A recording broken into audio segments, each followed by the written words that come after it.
this is Andrea and I'm doing my presentation over sprained ankles. So quick background information. Ligaments are a fibrous connective tissue which attach bone to bone and usually serves to hold structures together and keep them stable. This bone-to-bone attachment creates a joint.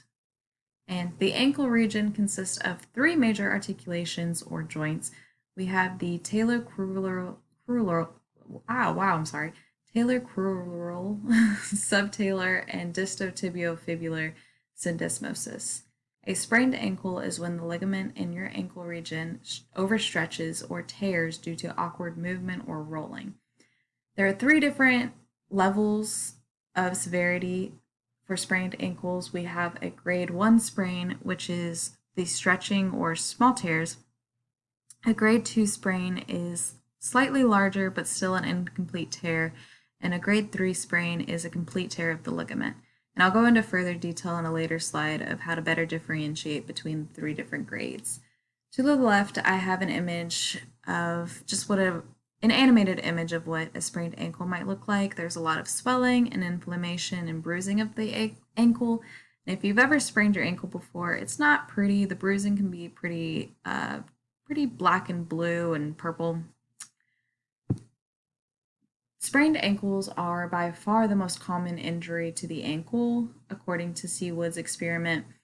It is one of the most prevalent orthopedic injuries in athletes overall, and ankle sprains are particularly common in sports that require a lot of jumping, cutting, or rolling or twisting of the foot, such as basketball, tennis, football, soccer, and trail running.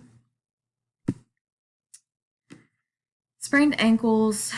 Lateral sprains are the most common, and they're caused by over forefront adduction, hindfoot inversion, and tibial external rotation with the ankle and plantar flexion. And I have a picture to the right of the different foot movements and where the ligament will tear in each. Symptoms of a sprained ankle include swelling and bruising, pain, inflammation, instability, and trouble walking. To diagnose a sprained ankle, your doctor will likely perform a physical, palpating your leg and foot and moving it around to gauge for range of motion.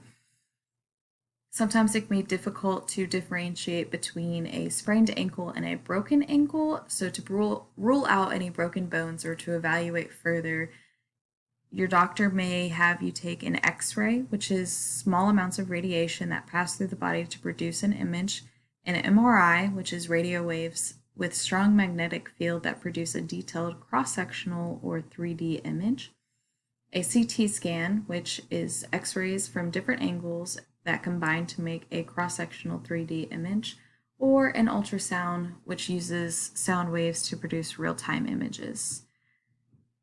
You really want to rule out any broken bones, just because if it's a broken bone versus a sprained ankle, there's going to be a different treatment plan. For a grade 1 sprained ankle, this is when the ligament is stretched, and this will result in no loss of function, little to no hemorrhaging, no point tenderness, decreased total ankle motion of less than or equal to 5 degrees, and swelling of less than or equal to 0.5 centimeters. So this is the least severe out of the three. You're still able to walk, but it'll probably be slightly uncomfortable and you won't have total full range of motion. A grade 2 sprain is probably the most common sprain. It results in some loss of function, hemorrhaging, point tenderness, decreased total ankle motion of greater than 5 degrees but less than 10 degrees, and swelling of greater than 0.5 centimeters but less than 2 centimeters. This is when the ligament is partially torn.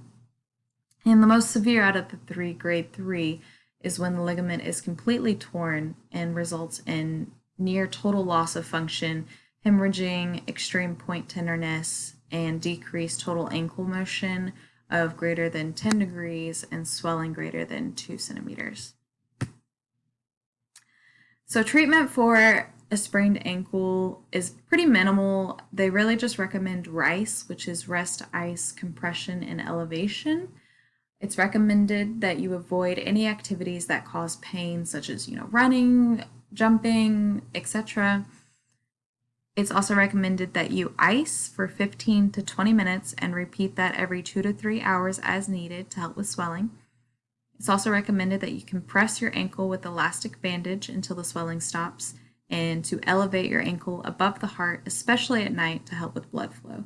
And in rare cases, if the ligament won't heal on its own, surgery is sometimes performed.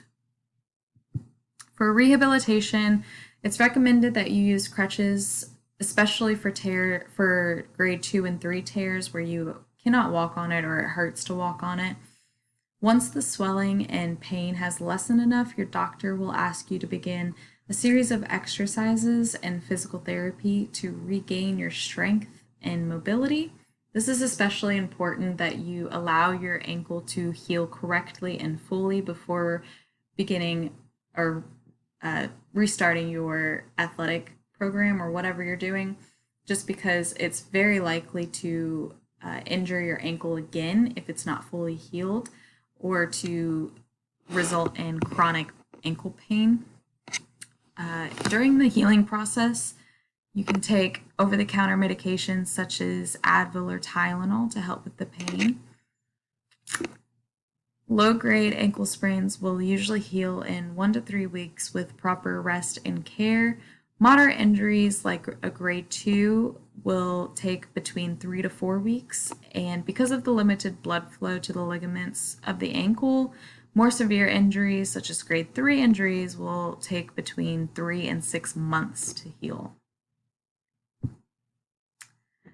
To prevent an ankle sprain, it's very important to monitor your training surfaces and make sure that there's no unevenness or anything sticking out that may cause your athletes to roll their ankle. It's also important to teach your athletes just basic injury prevention tips, warm up before any activity, and if you have injured your ankle before, it's very important to tape or use braces just to add that extra stability. As I've said before, it's very easy to re-injure your ankle once it's been injured before. You want it to heal completely.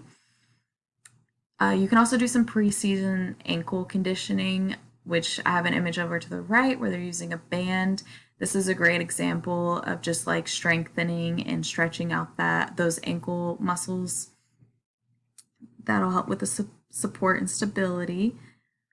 It's also, if you want a more long-term, earlier prevention, just teaching your child eye-foot coordination and balance between the ages of 6 and 10 can be very helpful in preventing ankle sprains later in life.